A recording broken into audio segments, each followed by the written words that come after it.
Welcome to another episode of the Virginia Investor Podcast. Today's guest is Ryan Rice, a real estate investor and entrepreneur whose journey is anything but ordinary. After leaving a successful 14-year career with Target, supporting $4 billion across 80 stores, Ryan rapidly built a real estate business, endured devastating setbacks that would have ended most careers, and emerged with a completely new perspective on business, mindset, and what it takes to succeed. Your story sounds awesome, Ryan. I am looking forward to getting into it. Welcome to the podcast. Quite the intro. Thank you so much. Hopefully I can live up to it. Yeah, dude, it's going to be awesome for sure. I always get started with just, your childhood growing up. Where were you born? Where'd you grow up? Yeah, grew up in Yorktown, Virginia, probably about an hour and a half east of here. I had a great childhood. I don't have a sob story. I grew up with both my parents. They're still married. Sweet. My dad has been a computer programmer his entire life. Did he work for someone or have his own business? He worked for someone. So Okay. he works for NASA. He's worked for a bunch of different companies. Sweet. Awesome. And my mom left a few odd jobs when she had my brother and I have a little brother. Right. And taught herself medical transcription so she could stay at home and watch us. That's sweet. But from the time I was 5 until I graduated high school, I played sports. What sports did you play? Baseball, football, basketball. Oh, sweet. Baseball was kind of my go-to. Did you have a goal of playing in college or anything like that? I did, yeah. So I actually had a couple offers to play D2 and D3. Sweet. That I ended up declining. But I wanted nothing more than to be a professional baseball player. Yeah, for sure. Yeah. Did you also get good grades, or were you just like solely focused on sports? I did. No, I got good grades. Sweet. Okay. Yeah. So overall, generally speaking, good childhood, played a lot of sports. Mom and dad were employed, stayed together, getting through school, were focused on academics.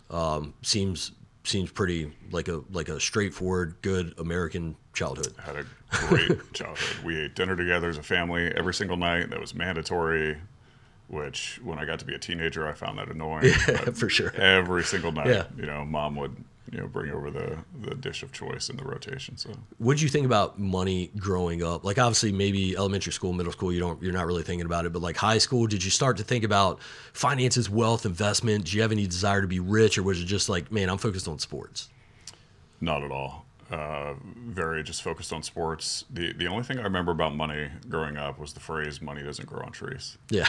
That rang a lot throughout the household. But my parents actually told me later in life they did their best to shield my brother and I from the fact that we didn't make much. Yeah. We didn't have much. Yeah. We didn't live in poverty by any means, but we had our meals of Chef Boyardee and SpaghettiOs, Right. and but money was never an interest or really much of a topic. Yeah, that's awesome. And it's always interesting to look back. Like I look back at some things in my childhood where I remember like throwing a fit sometimes with my parents, and I had no idea what they were dealing with. Oh, for sure. And I'm just like, Absolutely. oh, why can't we go play laser tag? Like Mm-hmm. with 10 of my friends, but like I didn't know what they were going through. And now as an adult and a father, I can have these conversations with my father, and man, I have such a high level of respect of what they went through, and I had no idea. It's just crazy. 100%. So when you're going through high school, do you have a specific college that you want to go to? Did you go to college? I did. Went to James Madison. Okay, James Madison. Is that something like you grew up wanting to go there, or is that just like where they had the best? You walk the campus and. Yeah, probably the campus. I got into a few schools. I was very close to playing baseball for Longwood, and Got it. Decided against that. Really wanted to go to UVA. I got waitlisted and walked JMU's campus. Absolutely fell in love with the campus. Yeah. It's even a lot. What they've done with the campus since I've been is pretty incredible. But when I went, it was a beautiful campus. Fell in love with it. Why not baseball? Was it like a D3 thing where you're like, if I'm not playing D1, I don't want to play, or what was it?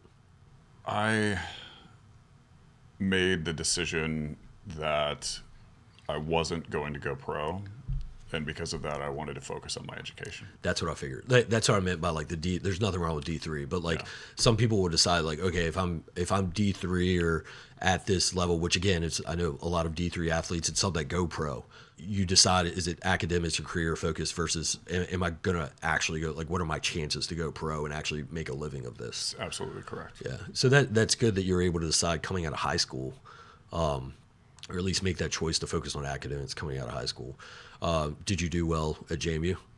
Yeah, I did fine. I wouldn't say I did like exceptionally well academically, but had my fun, you know. Yeah, of course. But yeah, JMU was a good experience. What about career focus? So as you're nearing the end of your college years, do you have like locked in on exactly what you do, what you want to do, what you want to focus on as a career? What's your mindset there?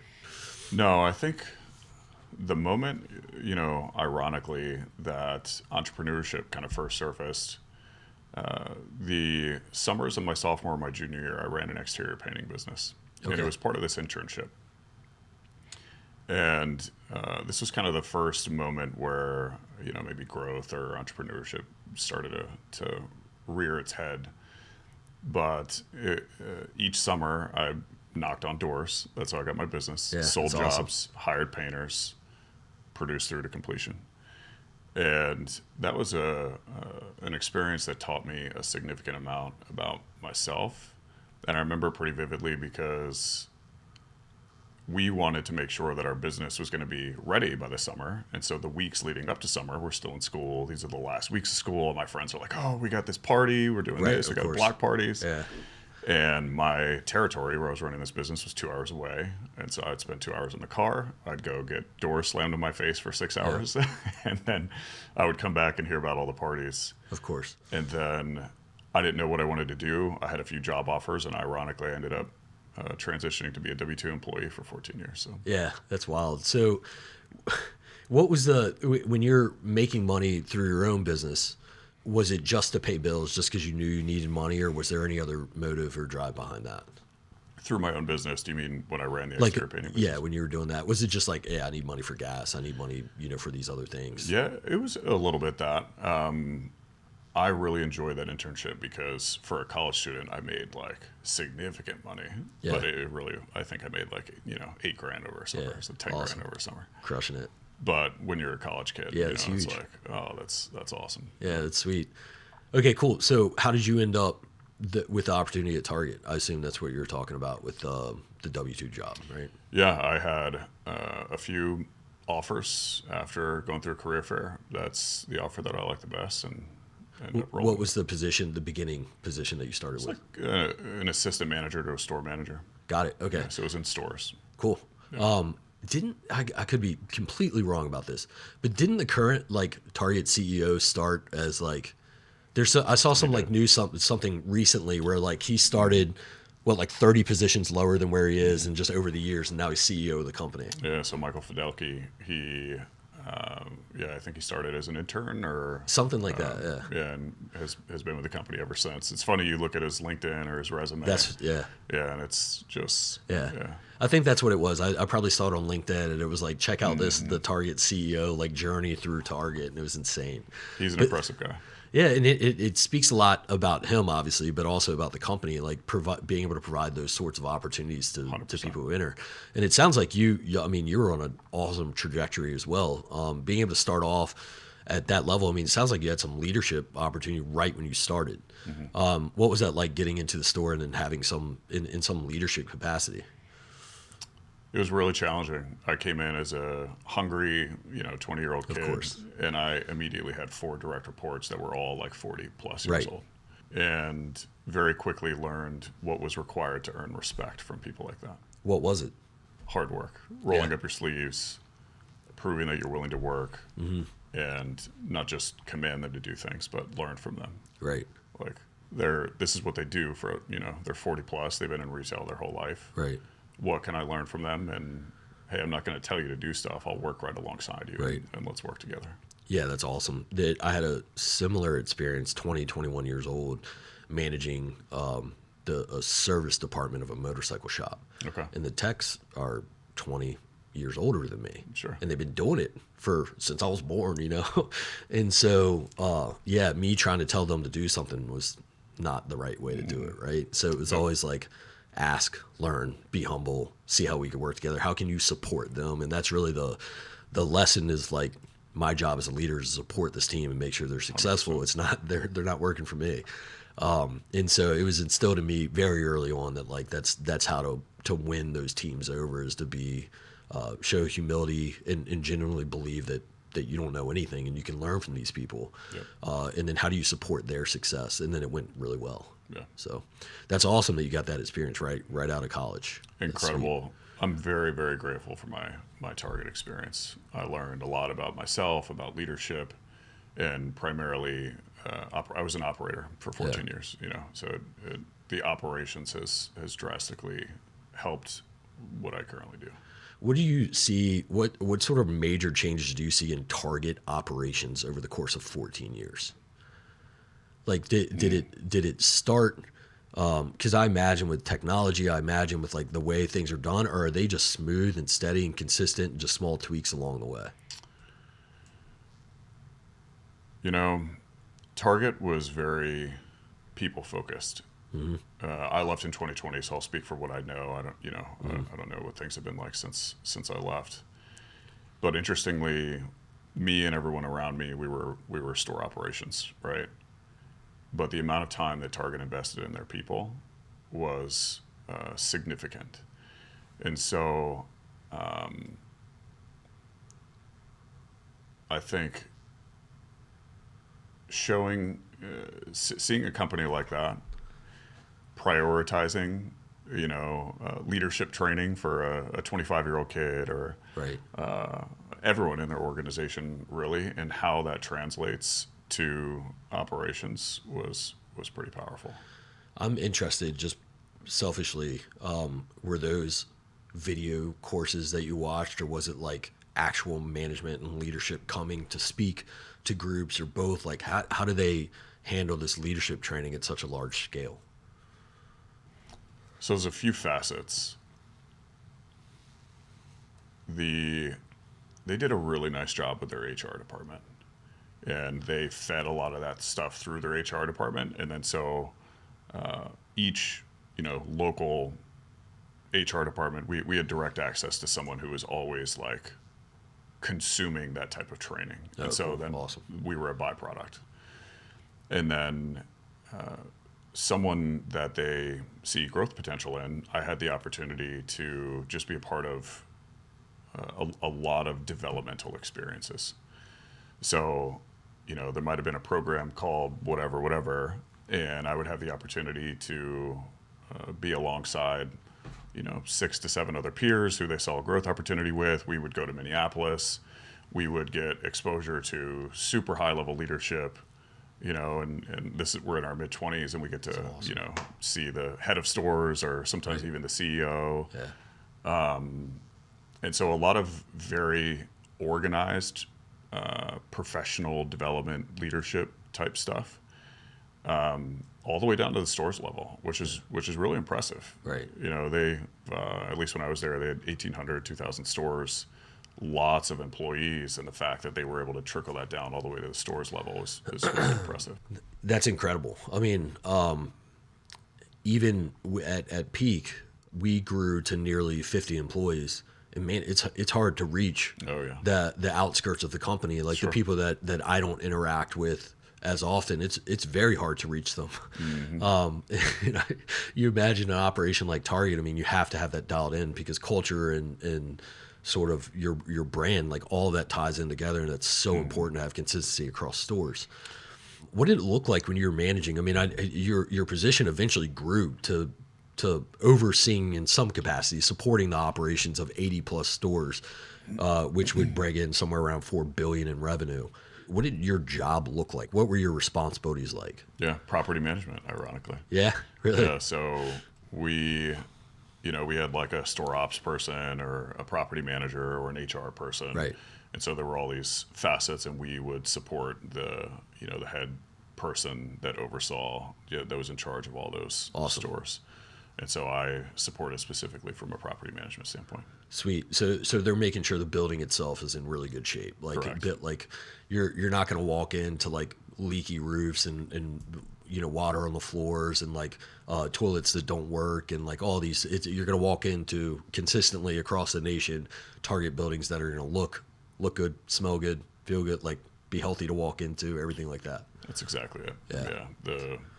The brand experience that Target prioritized was exactly like you said. You walk in, it's bright. Yeah. We have new, fresh fixtures. They all work. The doors work. The toilets work. Right. And so we knew as property managers we were doing our job when no one pinged us. Right. Right? Because that means the guest is what we called them. Were able to come in, do their things, leave. Right. And there was nothing wrong. Right. Yeah, they don't notice anything outside of the ordinary, which is perfect. Exactly. Right. It's interesting now that you say that.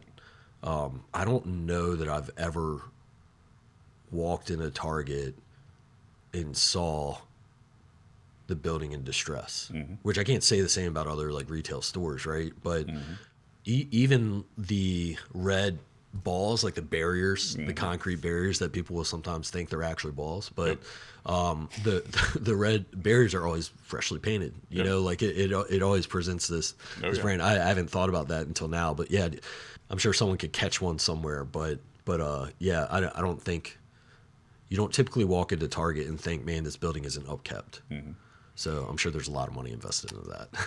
And a lot of process. Like, it's funny you talk about the red balls. We had a process. Every morning, we had a property manager in each store, a technician or a lead, and they were required to do a brand walk. And if they saw that those things needed to be painted, they would put it on their list and they would make sure to do it. And first impression was a huge thing for us. That's awesome. Yeah. That's cool, man. Yeah. Out of the stores that did not perform well, were there anything, I should say, is there any consistency or constant between stores that were high performers or low performers? Like anything that stood out to you and said, oh, okay, these, out of these 80 plus stores, these 10 are really low performers, and this is consistent across the board with those 10. It was always one thing. Leadership? Store manager. Always. So what sort of traits did you see in the store manager that would either be really high performing or really low performing traits consistently? The high performing store leaders were truly servants of their team. They prioritized identifying talent over, like, if you're a store leader and you're doing too much with your hands, then nobody's leading your team. Right. The best store leaders were just amazing with talent. They could pick out, the right produce manager, or the whatever the case may be. Yeah. And they invested in that talent, and then people wanted to work there. Right. And then the culture was good. Yeah. And the best store leaders had the highest standards. I heard someone say once, if you're the leader of an organization or the owner of a company or a CEO of a business, and there's ever someone that comes in and has higher standards than you, then that person should be leading the company. That's awesome. Yeah. And it was always the store leader and the level of standards and right that they had. I had to send a tough email to one of my team members who is an absolute rock star in every sense of the word, just absolute rock star. And I wanted to tweak a small behavioral thing. I mean, a microscopic behavior thing, which is not normal for me to do. I'm not a micromanager by any means, but this person is makes a big impact on this team. And it was interesting because the whole rest of the night, the email was super polite, it was productive, like whatever. And then we'll meet and we'll discuss in person, stuff like that. But I often think, like, should I hold people to that standard, or is that me being too much? Right? And fortunately, like, I obviously there's some level of bias, but I think people enjoy working here. We retain employees really well. We have an awesome culture. Our team hangs out together. They go out together. Like, they spend a lot of time together in the office and outside the office. Like, so I think we're doing something right. But I still, when it comes time to, like, really hold people to a higher standard that I believe can meet that higher standard. There's a big difference. Like I believe in them that they can meet this higher standard, but I often will question like, am I doing too much? And then usually my end thought is like, it feels awkward, it feels weird, but I don't think I'm doing too much. I think we deserve to operate at this level, and that's what I want to build. So 100%. It's interesting that you say that. Yeah. So eventually you have this very successful career at Target, and you seem, I mean, the way you talk about it, you admire, at least in your time there, you admire the leadership at Target and kind of how they treated their people and the opportunities they gave their team.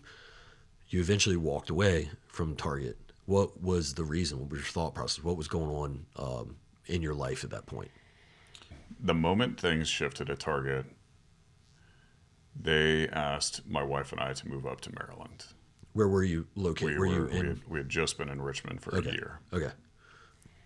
And there was some restructuring, and they asked us to move up to Maryland. And mind you, I had moved 4 times prior with Target. If you want to grow, you know, you need to move.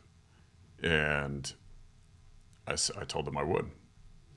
And we had just had our first daughter. And I remember I was in my living room after I just hung up with my bosses. It was kind of an interesting structure. I had 2 people. After I just told them that we would move. And I looked at my wife in my living room, and I just felt so empty. We just had our daughter. We were close to family. It just felt very heavy. Yeah.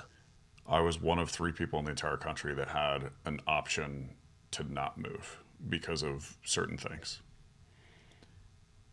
But I told them I would move. And after that experience of looking at my wife, feeling heavy, feeling empty, I actually ended up calling them back. And I said, I'm so sorry, I can't. I'm going to stay. And that was the first time in my Target career that I prioritized family over Target. That's probably a weird feeling, especially after 14 years or however long you were there. Like, and you have your first kid, right? Is just born. Correct. I swore to myself I would work 100-hour weeks until I die. Yeah. Then I had a kid. Yeah. And I'm like, man, I got different priorities now. I mean, I still want to work hard. I still want to build and develop, but like your mindset changes a lot. Like your family change, like everything changes a lot when you have that first kid. So you start prioritizing your family. If you had an option not to move, did they allow that option, or were you just like? Yeah, so I stayed, and the next kind of moment. So there was a year or 2 later, I had an opportunity for a promotion, and this was very rare because like when you're in Target stores, if you want to promote, you need to be willing to move. Well, there was this opportunity that presented itself that was like potentially local. And so I wanted this like 11 out of 10. Right. Nothing more that I wanted was this promotion.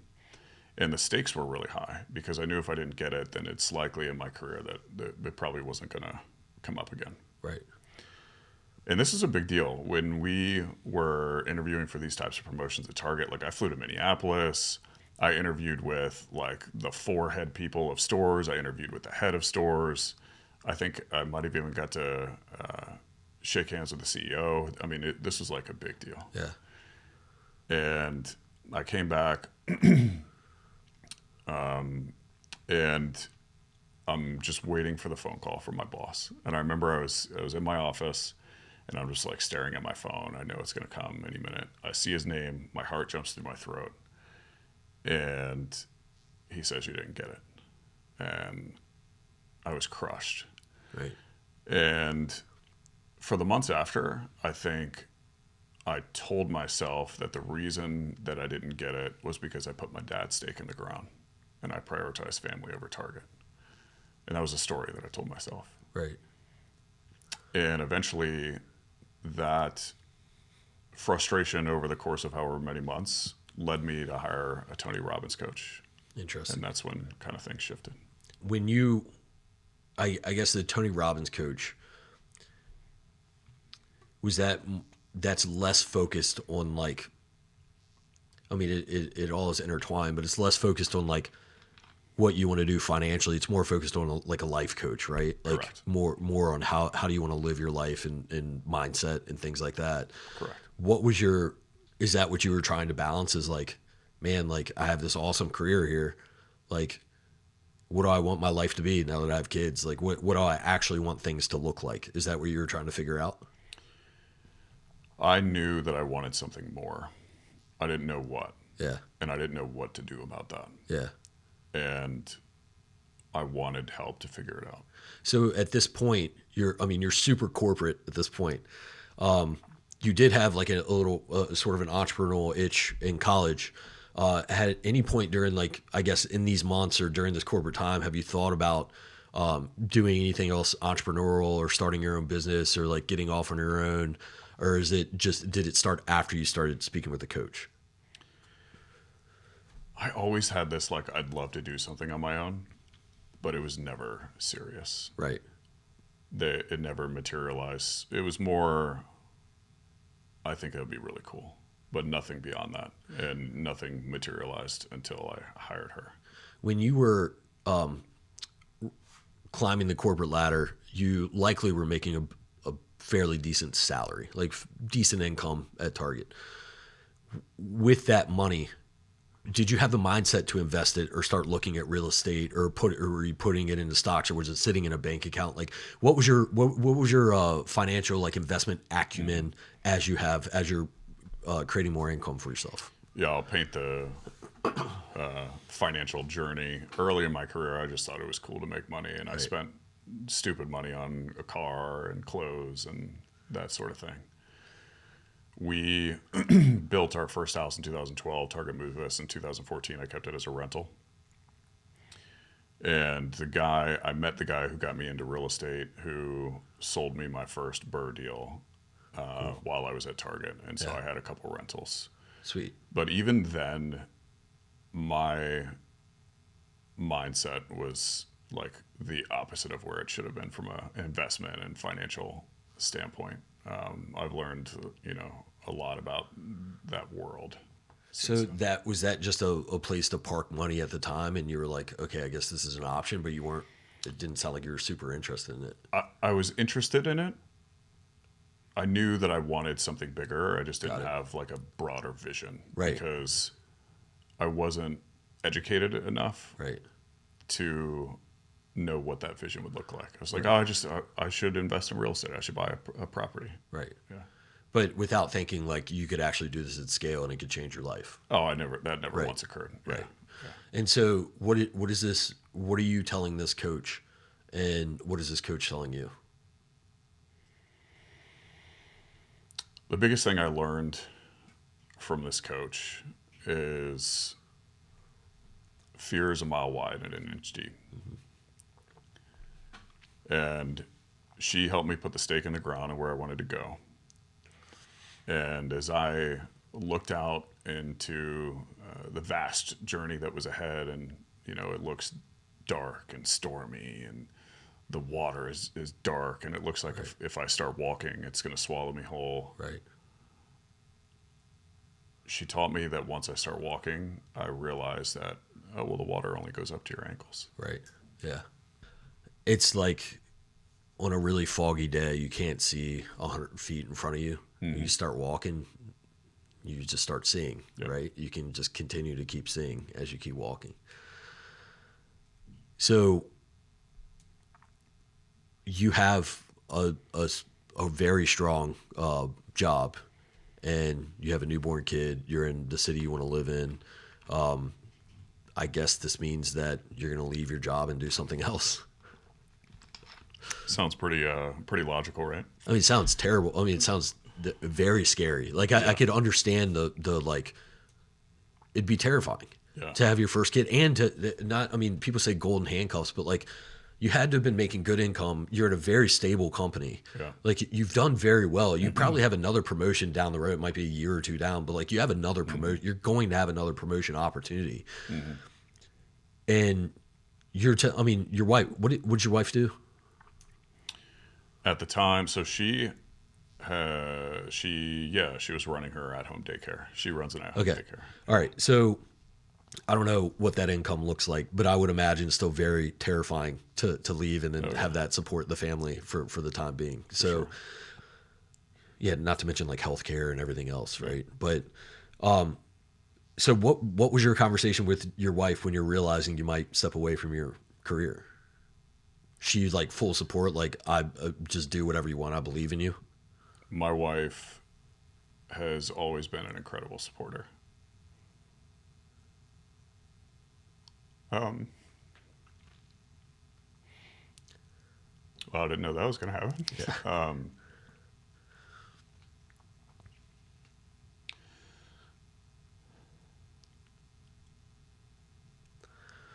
I'll tell you a constant that we have on this podcast. The reason I assumed she was going to bet on you and say do whatever you want is because the successful people that we have on this podcast, every single time they have a spouse, that's the answer. Mm-hmm. And it's incredible to see that, like, I know people that have not been able to do what they want to do or what they want to set out to do or what drives them or what they're passionate about because the spouse is not necessarily that way. And I don't mean wife or husband. I mean just spouse. Like it could be either one, right? I've seen people that are like, yeah, you can never do that. Mm-hmm. And then, but the constant of the people in this podcast is their spouse is behind them 1,000%. Sometimes it's some funny convincing here and there, but like spouse is behind them 100%, believes in them and empowers them to do whatever they feel like they need to do to accomplish what they want. And it sounds like, I mean, a similar for you.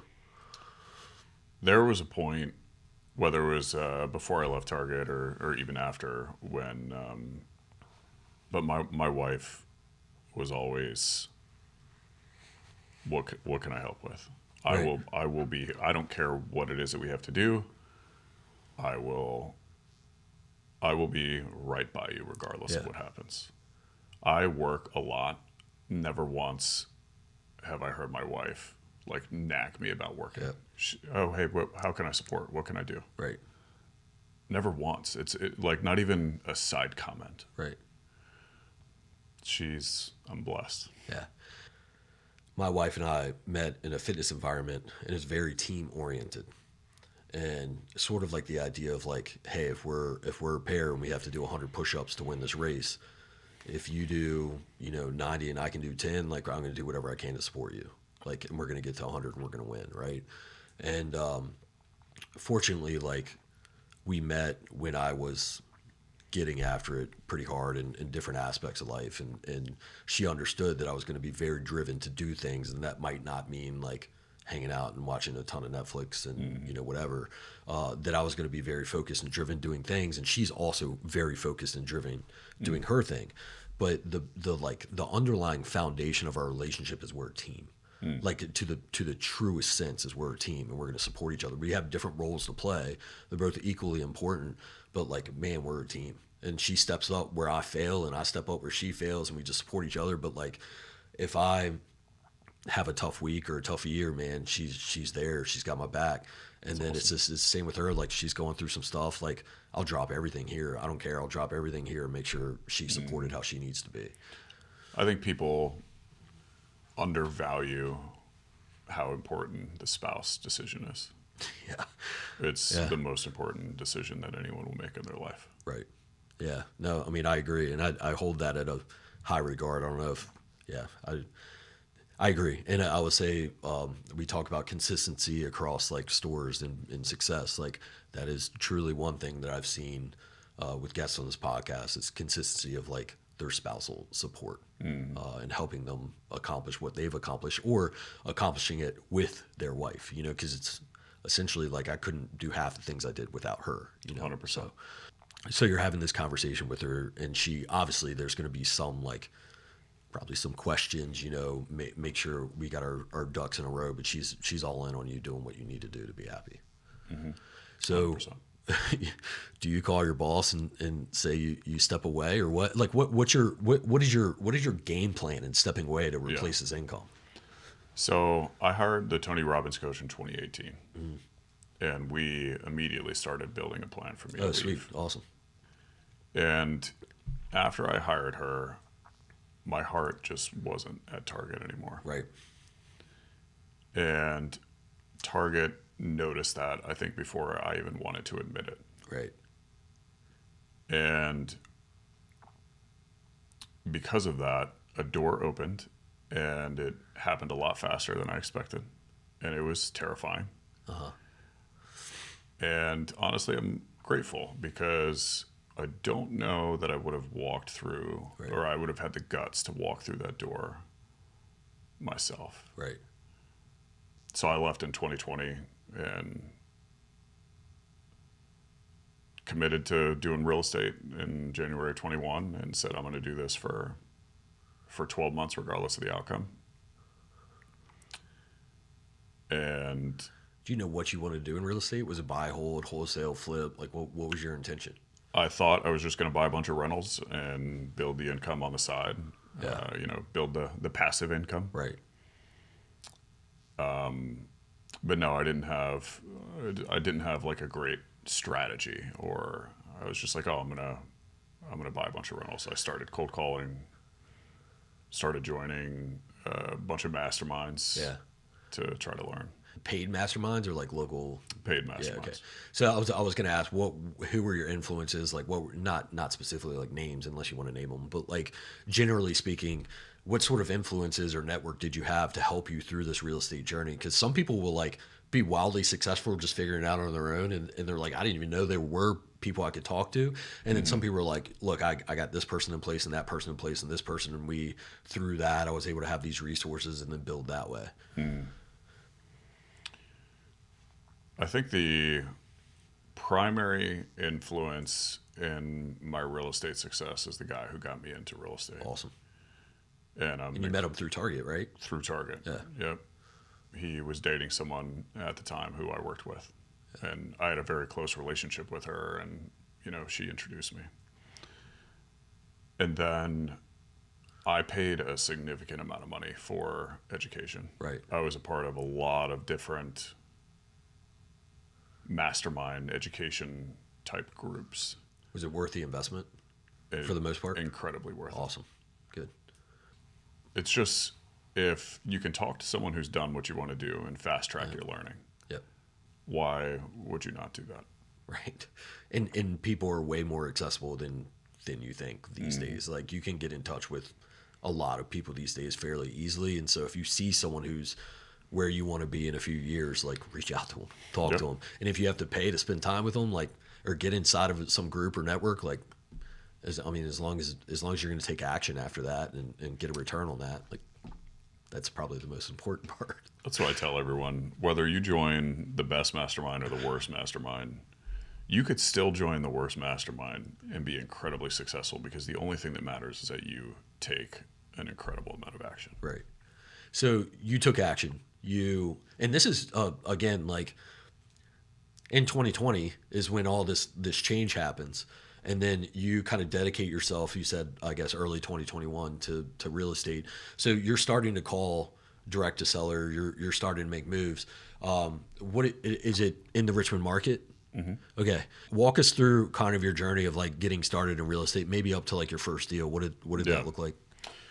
The very first deal I did was before Target. Oh, for sure. Yeah. But my first deal, when I was with it full time, I pulled a list. I cold called hundreds of people. I found this guy who he owned a home investors franchise. Interesting. Yeah. He had just bought a bunch of stuff and was like, well, I got this house. I spent a significant amount of time with him. Went to like, Silver Diner to get to know who he was. Right. And eventually he convinced, for some reason he sold me the house and I bought it. Yeah. And my plan was to turn that into a rental, started renovating it. And then one of the masterminds that I joined was a flipping mastermind. And I ended up pivoting off of a rental to flip. And then after I went through this flipping mastermind, I bought 23 houses in 12 months off the MLS. That's insane. Was it from one seller, or was it like mostly different sellers? All different sellers. How just from cold calling them or calling them off the MLS? No, this was a little bit. So I first started cold calling. I pivoted away from that strategy. Got it. Okay. And then networked with agents. Got it. They submitted offers. These are not in Richmond, right? I had I was operating in Richmond and Columbus, Ohio. Why Columbus, Ohio? Who's your mastermind? Someone in there? No, ironically, I started making offers in 4 different markets all over the Okay. country. All right.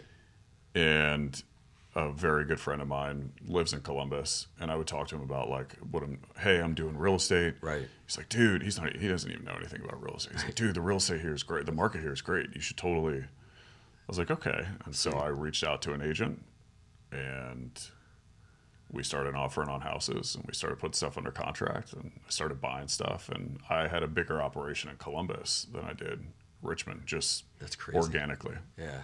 What were you using to finance this? Were you using private money, hard money, or your own capital that you had saved up, or what? All the above, but mostly hard and private Got money. it. Okay. Yeah. Interesting. So you're gonna flip these houses. I guess the plan is to flip in Ohio, and then you capitalize and you buy more rentals in Richmond and stuff like all that. Sounds like a great plan. How did you build your team in Ohio?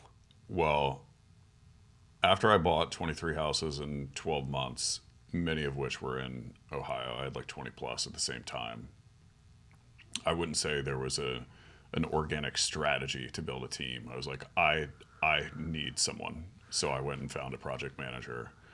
In terms of my realtor, I probably cold called 40 plus, 50 plus realtors until I found someone who had just gotten their license the prior October, was very hungry, worked under a bigger team, and she had nothing but time. Right. And we bought a bunch of houses together. Man, that is insane. That's a lot of houses in a short time period with very little experience. I mean, obviously you have some good business acumen. Like you've done well in the corporate world. You're not, you're very intelligent when it comes to stuff like this. So you can figure out this and put it together, and you did. What extent of the rehab were these, like gut rehabs? Were they cosmetic rehabs? Because again, like I'm trying to wrap my head around 20 houses in the first year-ish, year and a half, whatever, and you're flipping them. That's crazy. I mean, it's borderline insanity to think that's going to be like that's. But looking back, like I did less houses in the first, but I got after it too because right when that light switch flipped, I was like, let's do this, and I could see it. Like I fortunately was not flipping them, I was burying them, which I think is a little bit less risky. Because you can leave money in the deal. They don't. It's not depending on a sale and stuff like that. But like, so I guess I kind of was like, kind of had the same mindset of just let's get after it, right? And so, walk us through what that process was like in Ohio for those flips. I will just give you a moment that I remember very vividly. And it was probably after about a year and a half of operating. I was in my contractor's personal house at his kitchen table. Because why wouldn't I give 20 plus jobs to one contractor? That's a really good idea, right? All your eggs in one basket. His wife was there. His kids were walking around. We were there for 6+ hours. And I was there for a reason. Like, something was not right, and we were there to fix it. Right. And it was not a week later that he walked off all the jobs. How far along was he? We had done demo and some framing. We successfully flipped 3 houses together. Yeah. But the 20 plus that we had simultaneously, we had done some demo and framing, and that's it. Did the 3 that were flipped give you confidence that the rest were going to get done, and did that delay any action on your part, or was it a clear cut? Like this is not like you knew immediately something was wrong? And no, they certainly gave confidence. Although, obviously, looking back, there were flags. Yeah. The first one, super smooth, good. The second and third, we got through, but there were flags. I guess his contractor just bit more than he could chew. Like just didn't have the capacity or the understanding of how to scale his company to handle this many houses at one time. Even though you might have done it in phases. Let's say maybe you're doing 6 at a time or 5 at a time or 3 at a time or something. But maybe the contract, was it a scale issue for the contractor? Or was it just incompetency? Like Why do you think he bailed out on the rest? I don't know the true reason why. All I know is what did occur. I could speculate. I know what he told me. I suspect that there was a possibility of intentional fraud, but I don't really know why. And you put, I'm guessing you put deposits down on these jobs. You paid, certain amounts of draws depending on where they were on the project, paid for materials and things like that. How long was it for you to get another contractor back on these jobs and finish them up? A really long time. Yeah. Was it because of trust or just finding another contractor that would pick it up after another contractor? What was the deal on Well, the moment I realized that he was officially gone, because we had some give and take up until that point. that? Right. But the moment I realized he was officially gone, and then I went to look at the books of each project, where it became really, where I understood the gravity of the situation is when I looked that he walked with 300 grand. Wow. Like the money that you gave him for materials and whatever other operations that he just didn't complete. Correct. Wow. And that's barred. That's maybe some of your personal money, but also barred from hard money and private money and stuff Correct. like that. What was your thought that all of this is gone and I'm done? Or what, did you start working a plan? Were you able to call your lenders and say, hey, look, here's the plan. We're going to get a GC on this, blah, blah, blah. Like, or were you like, I'm just screwed. I'm done. So, fortunately, part of me joining all these masterminds is I had people I could call. And I'll never forget one person I called. I was walking outside of my house on my sidewalk, and I called this guy. He's a part of a pretty prominent, like, national mastermind. Like, some people in your audience may know who he is. Mm-hmm. And I tell him about the situation, and I'm on the phone, and he says, Ryan, you should probably just give all the houses back to the bank. And coming from him, he's got significant more real estate experience than I do. Like, I remember when he said that, I'm walking outside. I remember I stopped walking and my heart sank because that had never even, I never even had considered that as I didn't even, I was so naive. I didn't even know that was an option. Yeah. Right. But I think the pivotal moment, I hung up that phone call and I looked down at my phone and I said, F that. And that was the moment I decided that I was going to pull it together and finish all the jobs. Man. I couldn't imagine.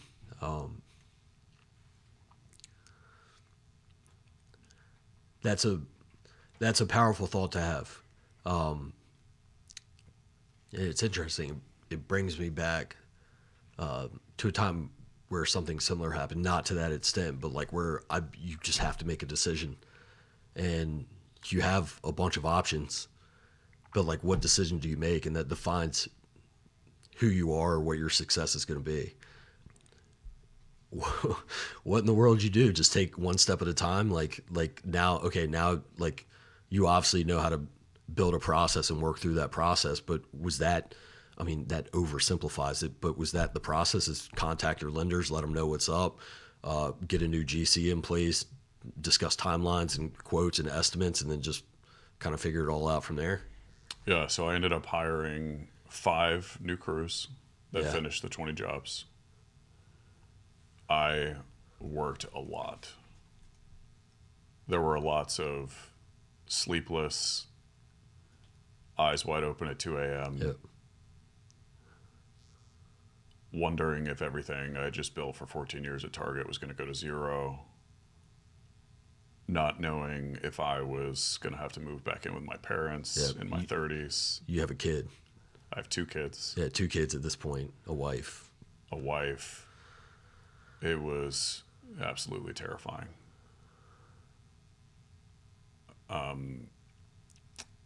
Yeah, I was. You asked about my lenders. It was very transparent. Yep. I told them everything, and I told them very quickly. Yep. And I had great lender partners. I had, on the hard money side, I had one lender who financed most of them. He was an incredible partner. And I had private money on every single deal Yeah. as well. So I had first and second position on every single deal. And it was all kind of spread out, but I was very honest with everyone, and I was open, and I told them my plan. And yeah, I hired the 5 crews. It took a couple years. Wow. You asked about the scope earlier, and we didn't get back around to it. But yeah, these weren't. Why would I, do a bunch of kitchen and bath renos in my first doesn't make renos? any It sense. wouldn't make any sense. If So you're going to buy 24 in your first year, they need to be guts. yeah, and I should give them all to one contractor. They were early 1900 builds down to the studs, all new mechanicals. We were doing additions on some of them because that was a great idea. Oh, man. Yeah, it took a couple years. We ended up getting it done. What did your day-to-day look like over these couple of years? Because there's so much money at stake. You have far less income now, I'm assuming. Like, those couple of years must have been relatively dark.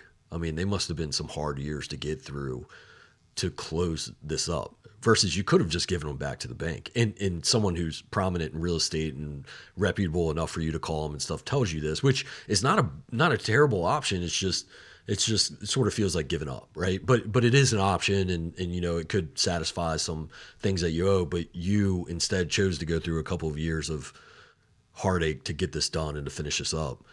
What did those years look like? I mean, was it a lot less like a different lifestyle, or was it just kind of like, what did that feel like to you? Were they dark days, or were you mostly positive about it? What did that look like? I would say I would describe them as pretty dark days. Yeah. It was the most difficult period of my life. I had just come from a very secure,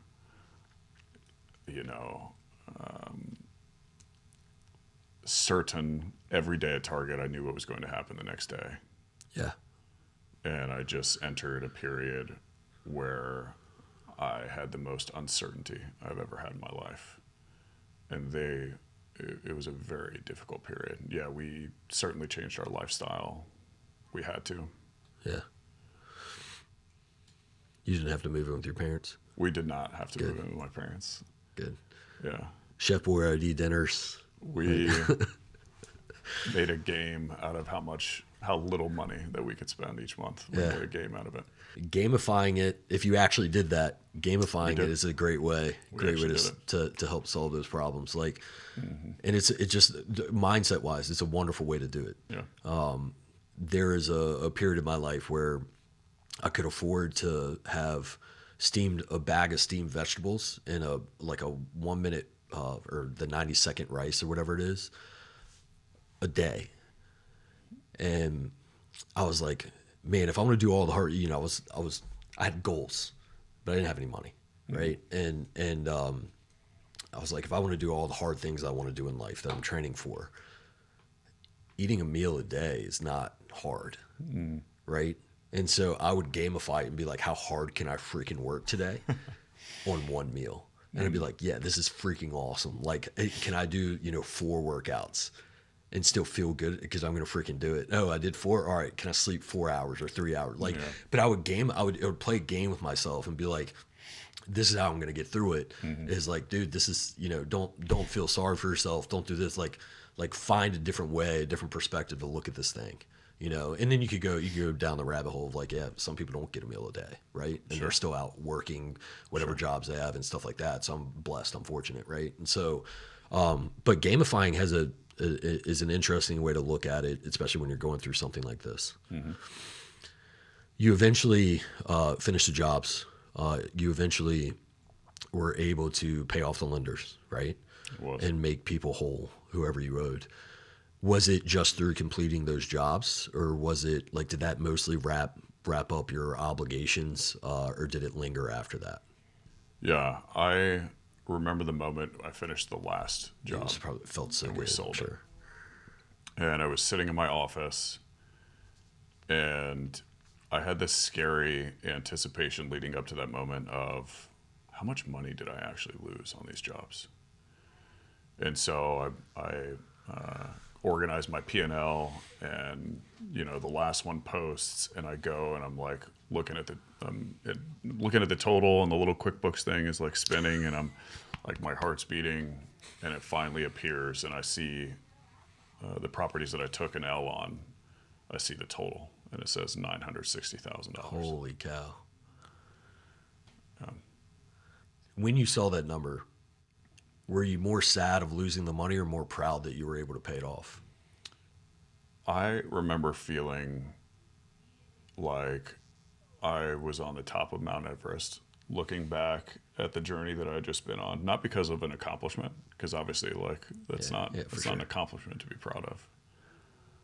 But I had finished them all, and I paid back 100% of my lenders. Yeah.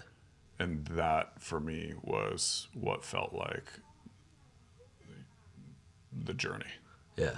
The fact that I got through it, and I paid back 100% of my lenders. Yeah. I mean, I think that is something to be proud of, but not proud in the sense of like, sweet, I failed and I paid it off. But you know what I mean? Like, Sure. It's definitely something to be proud of that you were able to support your family in the way that like you generated $1 million of income to pay that off. There was someone else that I interviewed recently that had lost a ton of money flipping houses. And we kind of talked about that as like, man, your income is so like he's still digging out, but his income is so high. As he's digging out, he's going to be able to do it, and his family lives a different lifestyle. He's very but he's generated so much income for himself now, where I'm like, you should be proud. Like, don't feel all this like depression and anxiety and sorrow because of what happened, but like many people will never get to this point in their life to generate as much income as you are generating now for your family. So recognize that, and recognize that you're still young. In a few years, you're going to be out, and look at how much money you're generating for your family. Like, you are successful. You just made a series of decisions that set you back a few years, basically. So naturally, after this incident, you give up real estate and don't do anything in real estate forever. Go back to Target. Yeah, exactly. Exactly. No, like,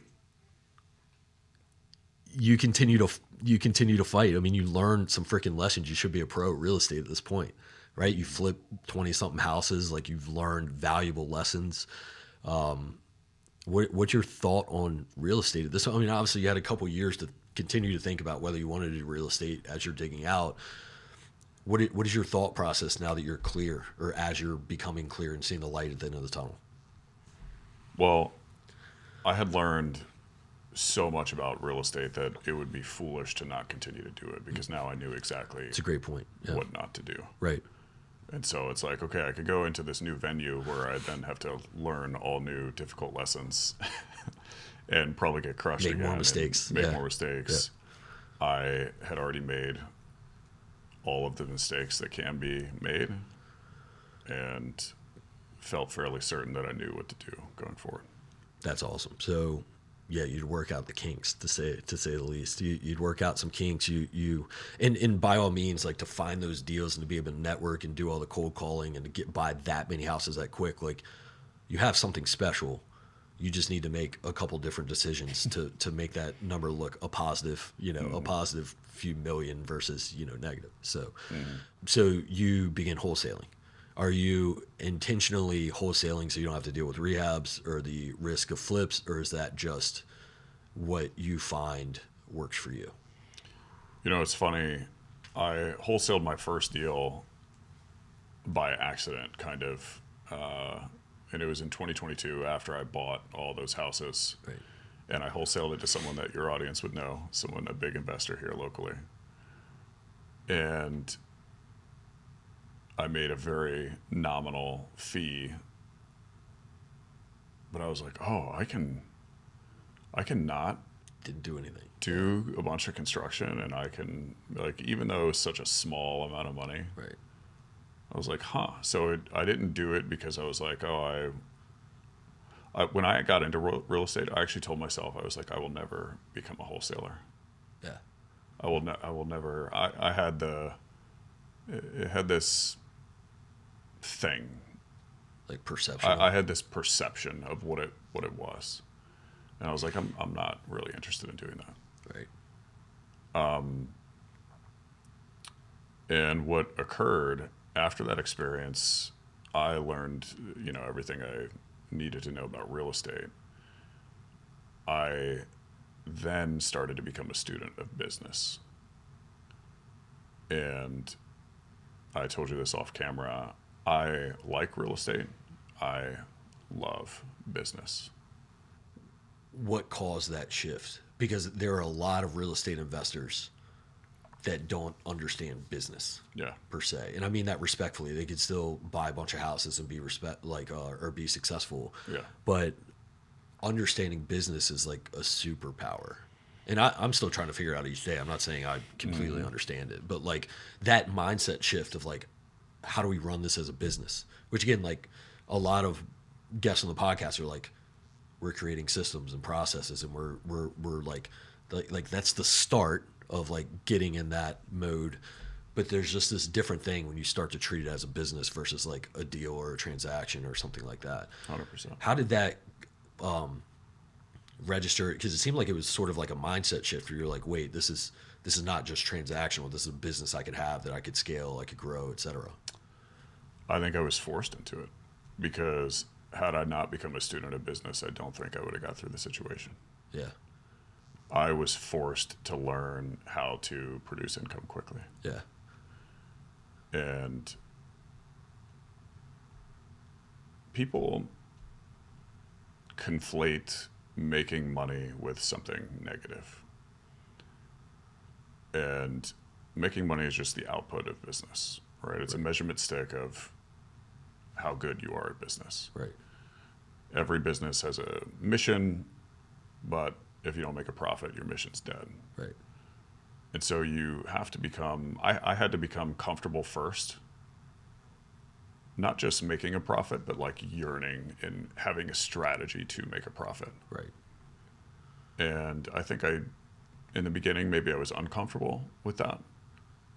And I saw that there shouldn't be any discomfort. Right. Money is potential power. I heard someone once say, you can build bombs with money or you can build hospitals. Right. Money accentuates who you already are. And being a student of business and wanting to make more money, I don't think is a negative thing. I couldn't say it better than what you just said. I mean, I agree. I think if you're a person who cares about people and has the right ethics and morals and the right values, and the more money you make, it could be used towards those things, towards doing good and serving others and serving your community. And it kind of goes back to your perception of wholesalers. Like, you likely had a negative perception of wholesalers because they bought houses cheap and then made money on this and didn't even touch the house. Like, it's just a lot of people originally will have negative perceptions of wholesalers. Then you meet wholesalers that are out there doing a lot of good. Like, they're actually doing good. And then you look at the money they make and you're like, okay, should they have made $80,000 on this assignment? And you can look at it one of two ways. You can look at it as like, they shouldn't have made that much money. Or you can look at it as they solved someone's problem, got them out of whatever hole they were in, and they want to run a successful business so they can continue to do that. And so they made a lot of money on this deal. Maybe the next deal is a $2,500 assignment. I don't know. But the thing is like, if you are a business owner and you feel bad about earning more money, you should not be a business owner. If you are a business owner, you try to earn more money, in my opinion, so that you could do good with it. You could take better care of your people. You could take better care of the community. You can make an impact with your life more if you have more money. If you are someone that is worried that making money is the wrong thing, you have less influence and less impact to do or to care for things that you believe in. And so when you start wholesaling and you start making money and you're profitable, that gives you influence and impact to, manipulate things that you believe in and things that you care about. And so, yeah, if you're in business, you have to make money, because if you don't make money, you're not going to be in business for very long. Things are going to shift. You're not going to have the tools, the resources, not going to have a happy team, etc. And so, I still think, like, if we get to a point where we make a high profit, like, my first instinct is give it back to the team. And I have to literally go through this process to say, like, I have to make sure the company is still supported, but I want to have a happy team. So what's the balance, right? But I'm also not driven by money. Like, I really want to accomplish, and I really want to do good, and I really want to be successful, but not in the terms of like how much money I can make. Naturally, fortunately, the money follows. But yeah, I mean, that's basically a longer-winded way of saying exactly what you just said and agreeing with you, is that, like, it's driven by your success in business and your accomplishment, not just your greed of earning, right? 100%. Because those people aren't going to make that money that way. It's funny how people's beliefs dictate what they think, and people's thoughts dictate what they do. Right.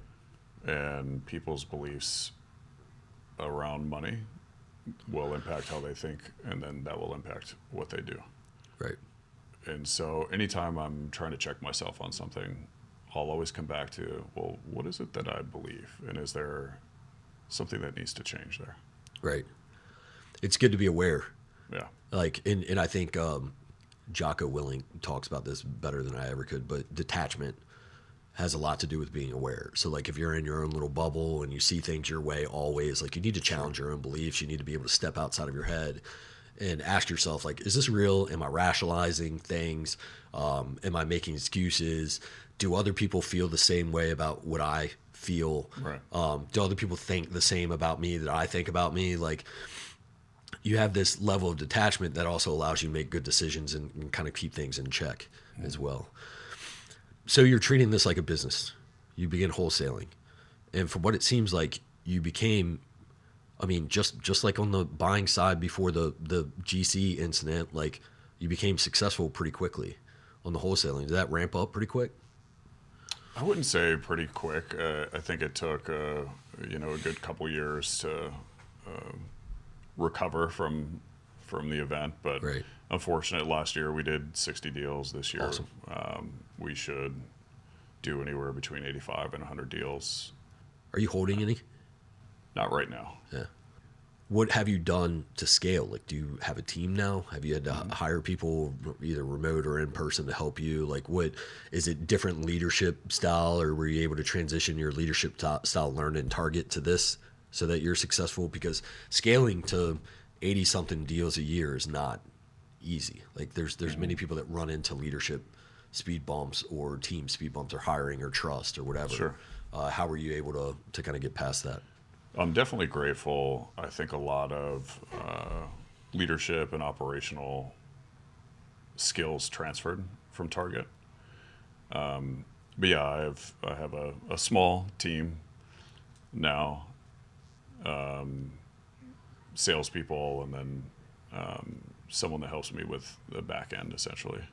Are you doing largely mailers, pay-per-view, or pay-per-click, like cold calls? We have, I think, 6 different channels that we run. Sweet. Awesome. Honestly, the most prominent, I run TV commercials here locally. Really? Yeah. That's awesome. And that does well from like a branding perspective. Yeah, that's sweet. Do you get a lot of hits on that? We do. That's In cool. every other channel. Oh, okay, you're the guy I saw on TV with his mom. My mom's in the Sweet. in the commercial with me. That's awesome. Yeah, I didn't even think about TV. That's cool. For some reason, when I started listing the marketing channels, my mind went blank. I was like, you're doing mailers and what else is there? TV. Yeah. Yeah, so cool. That's awesome. So six or seven different channels.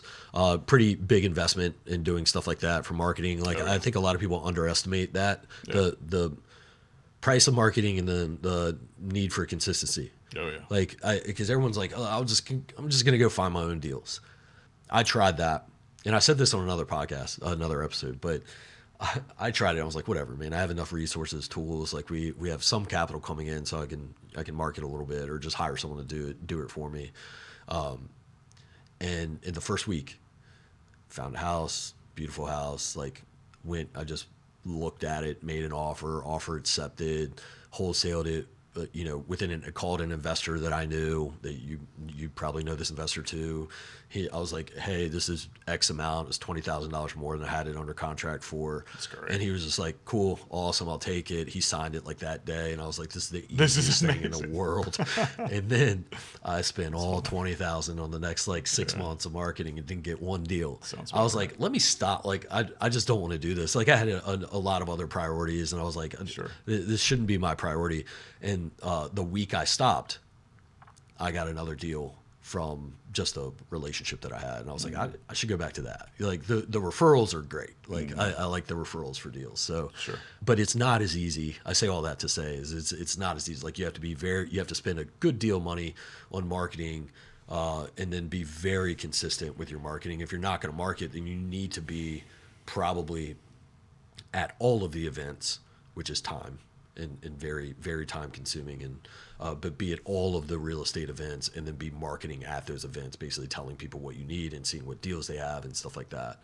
But the consistency is big too. I think my biggest fear would be like sending out mailers for 6 months and then just not getting anything back when you could have done it for 8 months and started Yeah. seeing some returns. So I tell everyone, because how many people do you come across are like, oh, I'd love to get into wholesaling. It's like everybody. right, There's a perception that it's quick, easy money. right, The wholesaling business is a marketing and sales business. So yeah, you have to be consistent with marketing for sure. But when leads come in, you have to be able to close them. right, And the sales process is probably more important than anything else. And every morning at 9:15, my team and I train every day.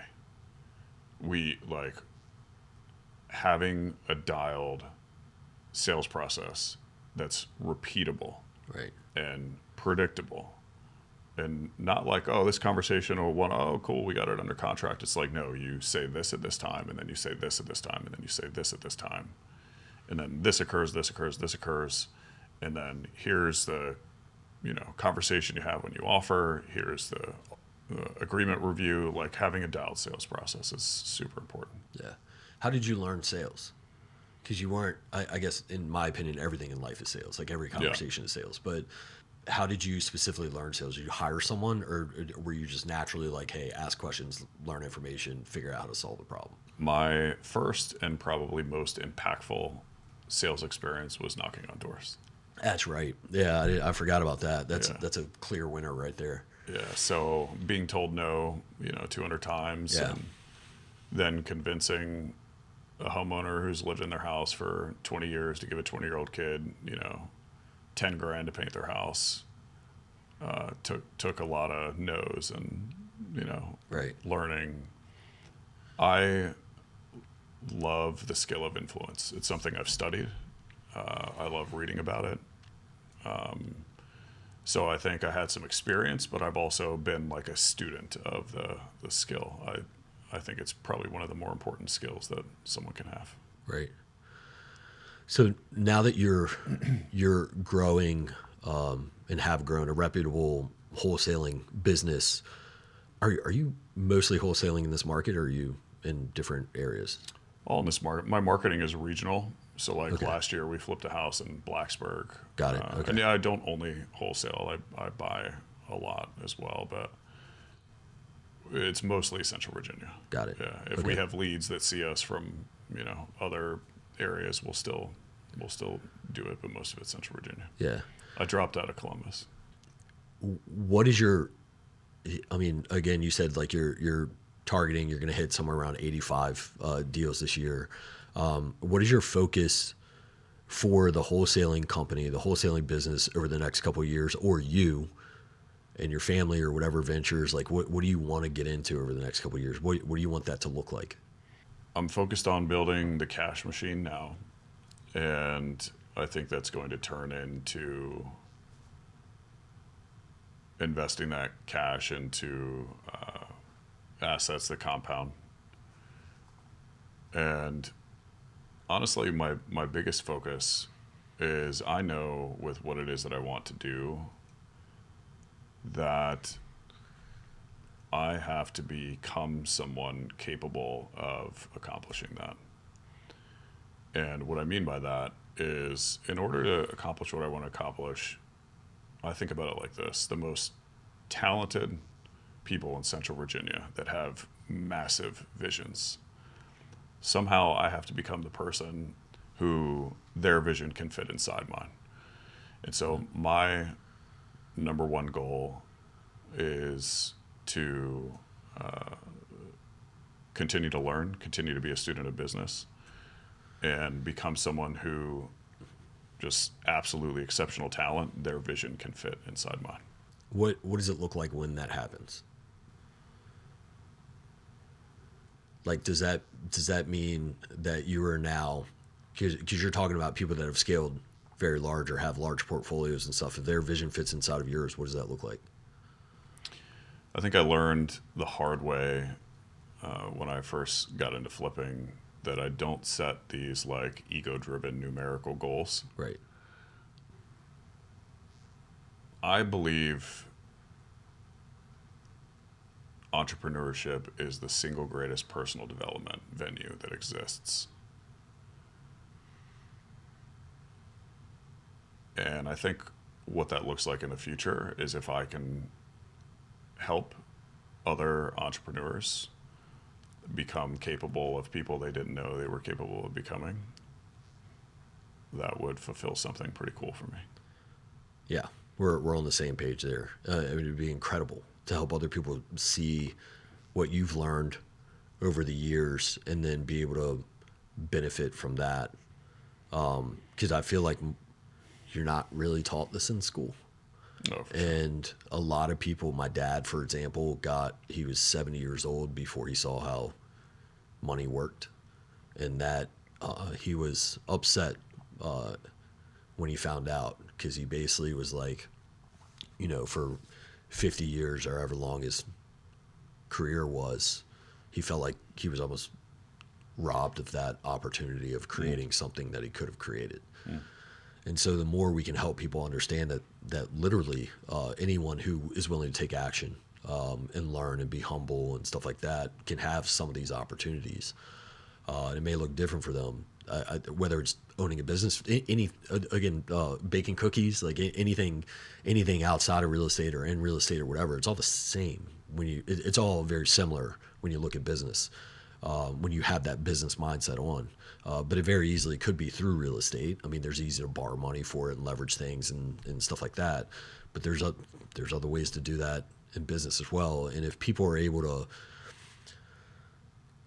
you're able to scale this business and then get to a point where you're able to spend your time and your focus and your energy like helping others and pull them up the ladder to set, per se, based on where you are now, it's just like an incredible power that you would have. It would make a big impact. Are you going to continue to try to scale your wholesaling, continue to scale your real estate operations? Yes. I think there's a need for it in the market. Yeah. I'll take some deals. Yeah. Let's do it. Yeah. I think there's one thing I'm uber proud of that the team has accomplished. I have over 100 5-star Google reviews. Awesome. And I don't allow anyone except for my sellers to fill that out. Right. I don't have agents or hey, we did a deal together. Can you give me a 5-star Google review? Why do you think you guys, because that's a harder industry to get reviews in. Right. I'm in a similar boat.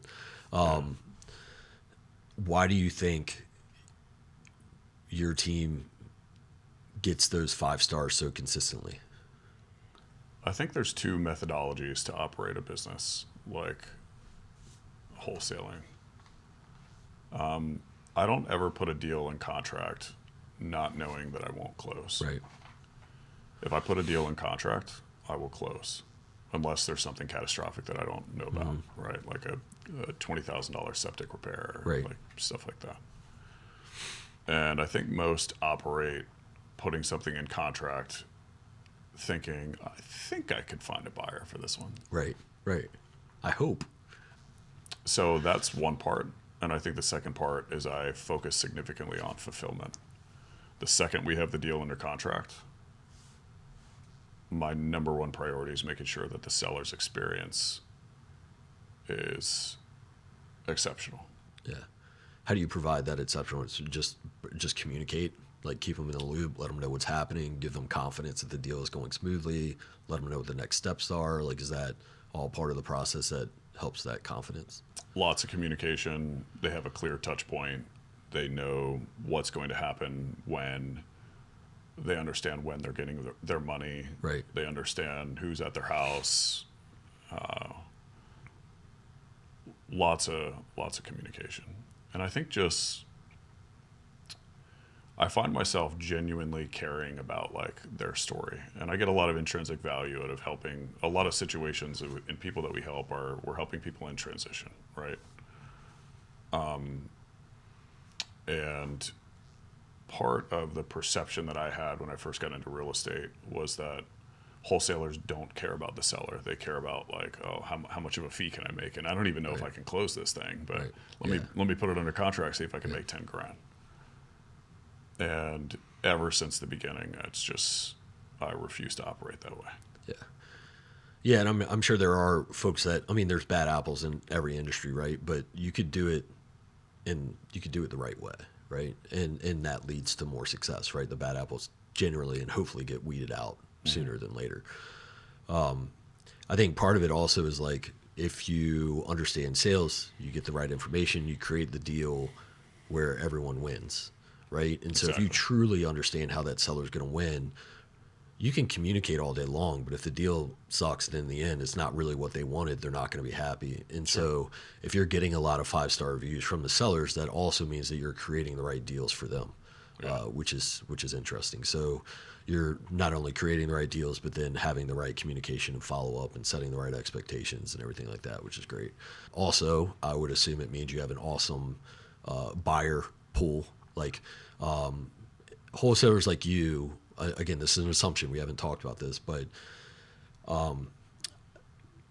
a constant with successful wholesalers is they have a really strong group of end buyers that they trust and that they've done repetitive deals with, that they know will have the money, that they know will not create problems. And if they try a new buyer, that buyer gets vetted.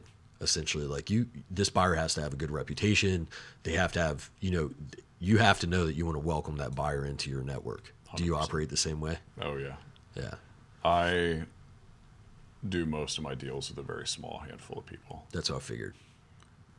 And I have a couple stories. One, the person that I've done the most deals with, phenomenal human. You know who the person is. I never have to question whether or not the person will close. Right. If he tells me something, I know that it will occur. And we also look out for each other. I know this is how he puts food on his plate for his family. Right. I want to make sure that he makes money. Yep. The second story I'll tell, there was a deal that I did where I worked very closely with an agent. And he brought a buyer.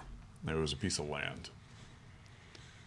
And this was like a new builder that I had never worked with, but I trust this individual that I'm working with my life. Like, he's a phenomenal human.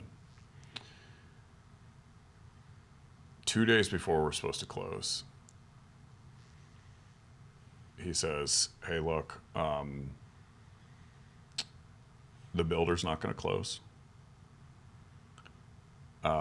And this is like, I'll preface this. My buyers know I'm like on you, right? Like when closing is coming, I'm like, hey, is your lender ready? Like, I don't mess around with that stuff because my reputation is on the line. For sure. And so he calls me, the builder's not going to close. I didn't even have to, I didn't say anything. I didn't ask any questions. He says, so I want you to know that I'm going to close on it. And that's the type of people that I work with. It's insane. Yeah. And I'm just immensely grateful that, That's awesome. those are the people who I want to work with and do business with. Yeah. How many real estate agents do you know that would bring a buyer, and if their buyer doesn't close, they know that it's such a big deal that they say, like, I'll close. Yeah. I don't know anyone that would do that. Yeah. The importance of partnerships, and now these are not partners per se, but Sure, they don't have the ownership interest in my business, but they're my partners. they're your partners for sure. And absolutely. and that's, I mean, we were talking about some things before we got on air where it's like how incredible it is to have good partners that actually care about the team more than they care about their own interest. And again, naturally the team wins when that happens. But I think we are fortunate to the large majority of like where we operate in the network and the investor groups that are around here. People do have that abundance mindset where it's like they legitimately want you to win. Yep. Like legitimately would love to see you do more deals. Whereas I don't think that's really common. It's not human nature because it makes you feel worse as a human if you're more successful. So naturally I'm like, dude, Ryan's a cool guy and all, but I don't really want him to do more deals. Sure. Like, cause he's making more money than me, or something like that. Right. Yep. And so, but naturally there's been this culture, I think largely I've mentioned this, like through some of the OG investors in Richmond have this kind of force feed this mindset in a good way that like, hey, we can all win. We just help each other. And if we help each other, we're all going to win more deals. And this is the way 100%. We have more information and stuff like that. And so you've surrounded yourself with people, but you act that way too. Like you want to be sure that this deal works for them and that they're going to win. Mm-hmm. And then they want to be sure that you're treated well. And that's just such an awesome environment to be in. That you've cultivated, because you also have to build the reputation, the relationships to be around some of these investors that we're talking about. And so you were able to cultivate that through not quitting after all the other crazy stuff that you went through, and then maintain a reputation that allows you to continue to sell to those buyers. That's awesome, man. If someone wanted to get started in real estate today, what should they do first? I know it's a very broad question. But what would be your advice for someone who might want to get started in investing in real estate? I don't think what matters, like we previously talked about, fear is a mile wide and an inch deep. And you don't know how shallow the water is until you start taking steps. And it took me a long time in my life to just start taking steps. When you take steps, you learn. And I think so many people deliberate over which step should be my first. Right. And it's not nearly as relevant as just starting. Right. And so I would tell, like if I were talking to younger me, I would just say, stop trying to take the perfect step and just start stepping. Right. It's perfect advice.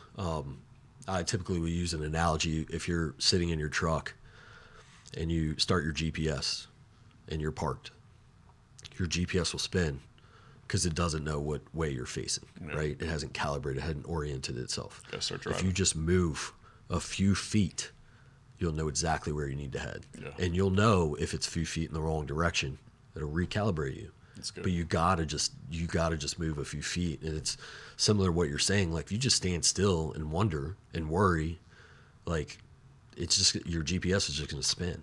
Yep. But if you just take a few steps forward, it could be in the wrong direction, but it's only a few steps. Mm-hmm. But it adds that, it lets you know you're heading in the wrong direction, and then you see, oh, I need to turn left instead. This has been an awesome conversation. Have we missed anything? Is there anything else that you want to talk about? How can people get in touch with you? Instagram is probably the best. At the Ryan Rice is my Instagram. Awesome. As you can see, I love business, and so if you're building a business out there, if you are interested in being a capital partner, if you want to do deals, if you're buying deals in Central Virginia, yeah, definitely find me on there. I'd love to connect. Awesome. So connect on Instagram, probably the best way to at least get it started. Yeah. Awesome. Any other final thoughts for you before we wrap up? I spent 35 years of my life doing what I was supposed to. Everything exceptional in my life started when I stopped.